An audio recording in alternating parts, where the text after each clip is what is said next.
নমস্কার বন্ধুরা, প্রতিদিনের মতো আমি আজকেও এসে গেছি। আমি আজকে কাঁঠালের আটি দিয়ে ডাল করবো। বন্ধুরা, কাঁঠালের আটির ডাল অনেকে খেতে জানে না, কিন্তু এই ডালটা রান্না করলে ছোলার ডালের মতন হয়। এরম চাটি দিয়ে কেটে ছোট ছোট করে এটাকে ছাল ফেলে দিয়ে ভিজিয়ে রাখতে হয়। তারপরে এই যে এই লাল ছালগুলো উঠে যায়। উঠে যাওয়ার পরে এটাকে একটু তেলে ভাজা ভাজা ভাজা করতে হয়, ভেজে দিয়ে জল দিয়ে সেদ্ধ করে নিতে হয়। তারপরে ডালটা করতে হয়, খুব ভালো লাগে। বন্ধুরা, তোমরা এই করে খেয়ে দেখবে, খুব ভালো লাগে। এই কাঁঠালের আটিগুলো কেটে ছোট ছোট করে কেটে আমি একে একটু গরম জল দিয়ে একে ছাল ফেলে দিয়েছি। ছাল মানে যতটা পেরেছি তুলেছি। এবার এটাকে একটু ভাজা ভাজা করবো, একটু ভেজে আমি এটাকে সেদ্ধ করবো।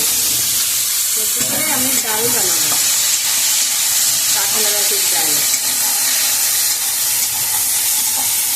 তোমরা কি কেউ খেয়েছো এই কাঁঠালের আটির ডাল? খুব ভালো লাগে খেতে। তোমরা ওই ডাল বানাবে, বানিয়ে খেয়ে দেখবে, খুব ভালো লাগবে। সকাল খেয়ে কাঁঠালের আটিগুলো যত্ন করে রেখে দেবে। কাঁঠালের আটি আমার ভাজা হয়ে গেছে। আমি এবার জল দিয়ে দিয়ে সিদ্ধ করবো। একবার জল দিয়ে দিচ্ছি, এবার জল ঢেলে দিয়েছি, সিদ্ধ হোক।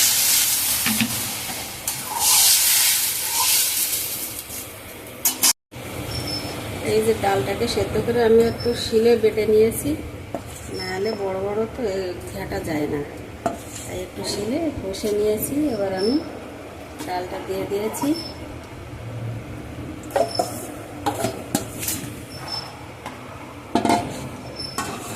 এবার একটু হলুদ দিয়ে দেবো, হলুদ দিয়ে দিয়েছি।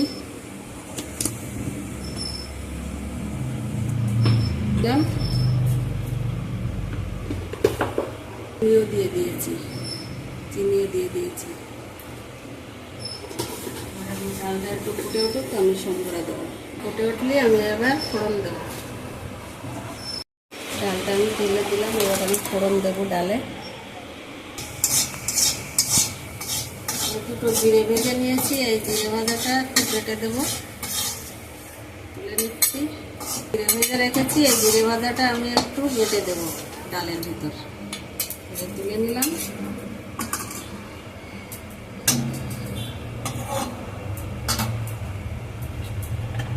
এবার তেল দিয়ে দিয়েছি,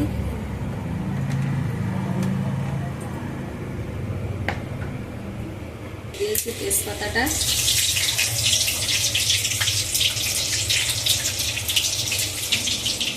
একটু শুকনো লঙ্কা দিয়ে দিয়েছি, এই দিয়েছি আদা বাটাটা, লঙ্কা দিয়ে দিয়েছি।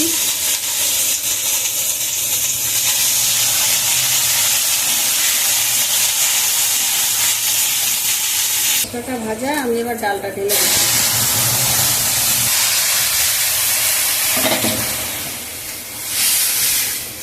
জিরে বেটে রেখেছিলাম, একটু ভেজে জিরে বেটেছি, এই সেই জিরেটাও দিয়ে দিয়েছি। এবার আমার ডালটা প্রায় হয়ে এসছে। কত সুন্দর কালার এসছে, দেখেছো বন্ধুরা? এরকম সুন্দর কালার আসে, দেখতেও ভালো লাগে, আর এটা খেতেও খুব ভালো। কাঁঠালের আটির ডালটা আমার রেডি হয়ে গেছে, আমি ঢেলে দিয়েছি,